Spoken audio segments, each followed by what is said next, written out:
World Bank President. Everything is changing. Whoa. A major factor enabling this shift is data, digitization, and data utilization. It is going to alter everything. It will have a big effect on how we address climate change. The way we tackle health and education as part of our human capital initiatives will alter the way we approach anti-corruption platforms. Okay, let's dive straight into the clip for today. I'm going to present to you all a troubling conservative. Some of you have set price objectives for XRP based on solid proof that we will be leaving out a significant amount more. Let's take the money off the table now, ladies and gentlemen. Once again, welcome to another video. You all heard Mr. A.J. Banga's introduction. The bank's president said we won't be allowed into the World Bank. Speaking of Ripple and XRP, that's for a different day. We will discuss the cost and make some prior connections. AJ served as MasterCard's CEO. What are the chances? Simply, MasterCard announced this year that they will collaborate with Ripple on CBDCs, a move we have been advocating for, and Ripple's CEO was appointed as the 14th president of the World Bank due to the transformative nature of the ongoing transition. Years, and they continued by saying that Ripple is a pioneer in enterprise blockchain, and that tokenizing and managing value is being revolutionized by cryptographic technologies. People, it's not just about settlements. It's about transferring value from one place to another. The DTCC alone handles $462 trillion in settlements annually. We'll dissect those figures and omit wealth. We're missing out on $9.4 trillion in revenue from management services like mutual funds, whose value shifted from a tokenized world. We're even missing out on partnered Nacha. In 2004, when they were admitted into the Nacha Payment Innovation Alliance, they planned to manage the AC network with Ripple. Their volumes are enormous. Take a look at the top 3 banks that were the recipients in terms of volume. We're talking about JP Morgan, which will publicly be a Ripple partner for Bank of America. We also have Wells Fargo, which is a Ripple partner, and PNC Bank, which is a Ripple partner. Notice that this $1 trillion is composed of $1 trillion in debits, along with credits totaling $1.5 trillion. Additionally, when we consider the Nacha Alliance, the annual amount reaches $80 trillion. This was back in 2022, and we will leave out the ACI, which processes $4 trillion worth of transactions every day globally and permits public ripples on its website. Ripple, one of the earliest blockchain businesses focused on settlement methods, has partnered with UBS Santa, Standard Chartered, and R3. They even referenced a previous piece from their website, "Is there a blockchain in your future?" Consortium, they were able to be involved because R3 and Ripple started from the bottom, and in 2023, they will still be directly and covertly working together. This is because, as we mentioned in yesterday's video, the DTC announced this in August, and it is related to today's video. DTC is partnering with lending enterprise technology provider R3 to develop and launch the project on the platform by utilizing R3's DLT software. In 2018, the U.S. Department of Treasury issued an executive order that included states ARC3 and Ripple, but later revoked it. Furthermore, despite listening to this IMF video that was released a few days ago, I assure you that this is not artificial intelligence, even though it may seem like it. From what he says here, they are all aware of and what's next. They're playing it down. People are underplaying it. Playing with adoption, the IMF is down. Pay no attention to them. The ability to create a platform ecosystem to connect with various stakeholders, including traditional banks, so this is kind of how we see the potential for fintech to develop, and now let's get into this.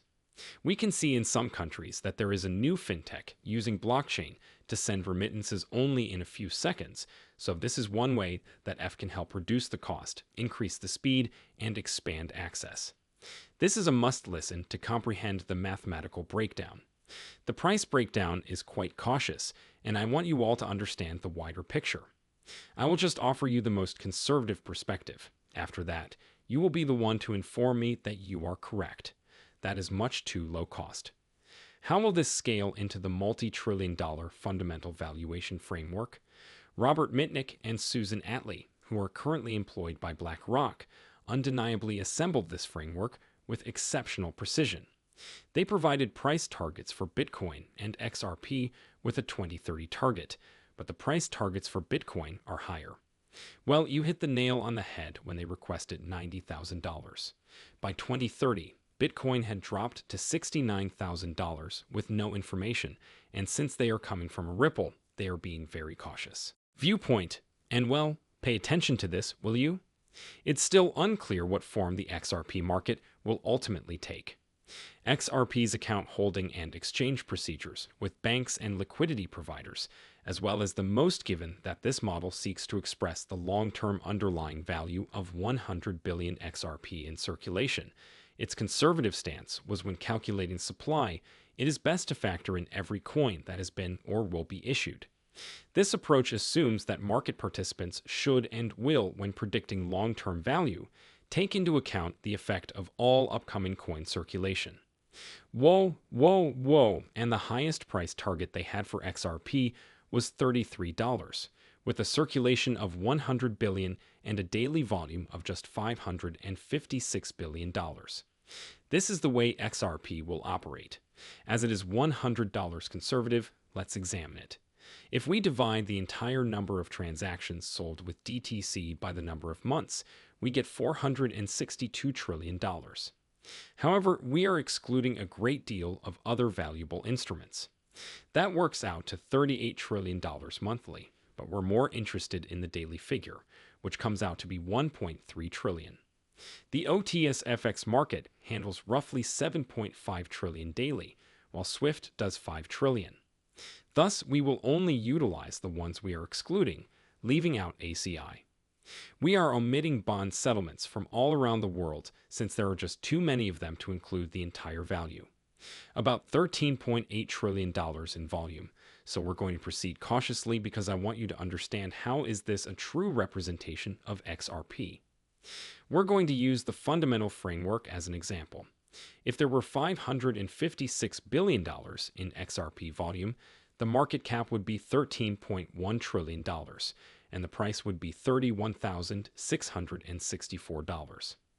I know there will be a small number of people watching, but from this 13.8 trillion, we're only going to grab 2.2 trillion. So we're going to go, and 4 times this, we get over $2.2 trillion in volume. I claimed that the market capitalization of $1.13 trillion would never reach such levels, and I'm going to argue that the market cap is correct at this point. Say this now, you are completely mistaken, and a utility-driven market cap will dwarf both Bitcoin's and Ethereum's current sizes. We are discussing the shifting of value from one end of the market to the other. Market capitalization is meaningless to you, my buddy. Must pay attention to the volume at which the asset is moving for it to function. Many people don't realize that high prices are necessary to maintain and move large values.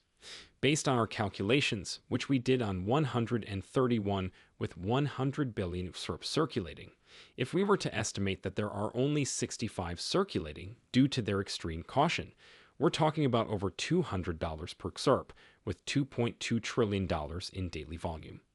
The fundamental framework has all the features you could want for those who claim that it settles in 5 or 10 seconds. We calculated everything to the exact second, but we projected those audacious numbers to 2023 figures, and how quickly we are currently traveling. Putting that aside, let's enter the digital era, ladies and gentlemen. I am grateful to every one of you. Please share your thoughts in the comments section below. Ideally, I fail. Subscribers with this video because, on a very conservative scale, you won't know where the value is coming from if you don't grasp how I presented it. With so many valuable instruments that are absent from the ledger, no one could assist you. I'm just being honest. Simple since, in the end, supply and demand determine everything, and institutional demand, not retail demand, is what we're talking about. The small fools who purchase at record highs while seeing the prices of Ether and Bitcoin rise. When it comes to XRP demand, those are the investors that Ethereum and Bitcoin have. We're talking about institutional grade government entity level IMF grade, so these aren't the pigeon brains who saw their friends talk about it and bought it at 69,000 only to cry when it dropped to 25,000. I am grateful to every one of you people. Folks, we'll be back with another video answering your question. If we can use the system to solve this issue and fix it on a large scale, will XRP become the next Bitcoin? A problem with a value measured in trillions of dollars, there are numerous opportunities to add value to XRP. We began developing Outro Ripple Net on the premise that cryptocurrency liquidity would one day be able to facilitate substantial international payments. We created Ripple to allow users to turn on the switch when they realized the benefits of our fiat-based network. Once the market was sufficiently developed, we transitioned to ODL. Flick the switch, and that's precisely what's happening. I believe you are part of what we're building. I consider all of the tokens that my advice to solve the true problem is that anyone may appreciate its usefulness. There will be value in the token if actual utility and value are provided to real customers.